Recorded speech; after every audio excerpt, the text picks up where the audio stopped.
I want to show you something. This is what my room looked like after my stroke. Look at it. Every single machine in that room was keeping me alive, and I was conscious for most of it. Just look at this setup. I'm a stroke survivor, and I post real recovery content every week.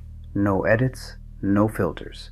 Hit subscribe right now so you don't miss what's coming. If you're new here, tap that like button if you're ready for a real one. On March 26, 2022, I had a brain stroke at 38 years old. Within hours, I was in a room that looked exactly like this. 2 monitors, one on my left, one on my right. IV drip stands, ventilator tubing, compression boots on both legs. A pulse oximeter on my finger, a blood pressure cuff cycling every 15 minutes automatically, wires connected to my chest measuring my heart, and in the middle of all of it, me, lying completely flat, unable to move a single muscle, unable to speak a single word. I could hear everything, every alarm, every beep, every conversation the nurses had at the door. I heard when my numbers dropped. I heard when someone came in to check on me. I heard when people in the hallway talked about my case. And I couldn't respond to any of it. The only thing I could do was blink. 1 blink for yes, 2 blinks for no. That was my entire voice for weeks. Let me walk you through this room because most people have never seen the inside of an ICU and have no idea what stroke recovery actually looks like behind the hospital walls. Nobody shows you this. I'm going to show you. The monitor on my left was tracking my vitals in real time. Heart rate, blood pressure, oxygen saturation, respiratory rate, all of it displayed and alarming if any number moved outside a safe range. That monitor beeped constantly, day and night. You never fully sleep in an ICU because that monitor never stops. After a few days, you start to tune it out. But in the beginning, every single beep made me wonder if something was wrong. The IV drip stands were running fluids and medications into my body around the clock. I had multiple lines going in, one in my arm, one in my neck. A central line. They use a central line when they need fast, reliable access to your bloodstream for medications that can't go through a regular IV. I didn't know what any of that meant when it was happening.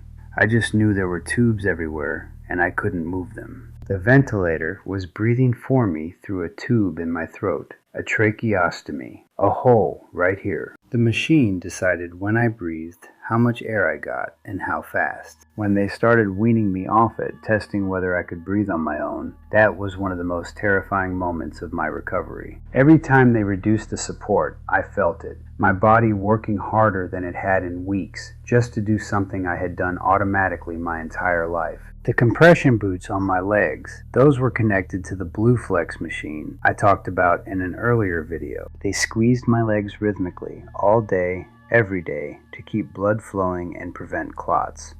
I couldn't move my own legs. I couldn't create circulation on my own. That machine did it for me. I didn't have the strength to take them off myself. Everything in that room was doing something my body had stopped doing on its own. And here's what nobody tells you about being in a room like this. It's not the machines that get to you. It's the silence between the beeps. It's lying there at 3 a.m. when the hallway goes quiet and the only sound is the ventilator pushing air into your chest, and you start to think about everything. Your business you can't run. Your marriage that's falling apart while you're in this bed. Your kids growing up without you being present. Your body that used to do whatever you asked it and now won't move a finger. That 3 a.m. silence was the hardest part of my entire recovery. Not the pain, not the therapy, the silence. If that hit you, tap that like button right now. It tells me this story is landing. What got me through those nights was a decision I made somewhere in that silence. I decided I was not going to die in this room. I decided that every machine keeping me alive was buying me time. Time I was going to use. I started visualizing getting out every night. I would picture myself walking out of that hospital on my own 2 feet. I would picture getting my driver's license back. I would picture rebuilding my business. I would picture being present for my daughter.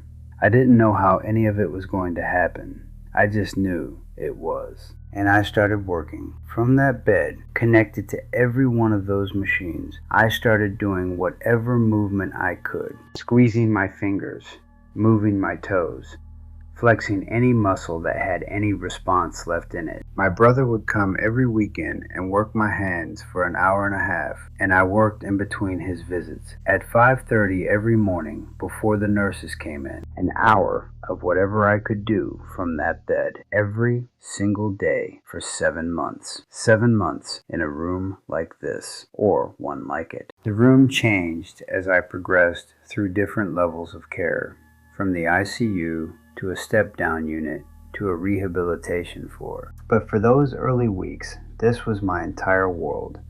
4 walls, beeping machines, and a decision to fight. I was discharged November 2nd, 2022. I walked out on my own 2 feet. Not perfectly, but I walked. I went in at 250 pounds and came out at 173. The ventilator was gone. The IV lines were gone. The monitors were gone. Look at the difference. Just me, walking out of a building I had been carried into 7 months earlier. I am now 90 to 95% operational. And I still think about that room. I think about it when I'm working out at 5:30 in the morning and it feels hard. I think about it when something in my life feels like it's falling apart and I need perspective. I think about it when someone tells me something is impossible. That room didn't break me, it built me. If you are a stroke survivor watching this from a hospital bed right now, you are not alone. If you are a caregiver who has spent hours in a room like this watching someone you love fight, you are not alone. If you needed to be reminded today that the human spirit is capable of more than you think, I hope this was that reminder. Share this video and subscribe for more real recovery content every single week. Drop a comment. What was the hardest moment of your recovery? I read and reply to everyone. You are not alone, and I am not done yet.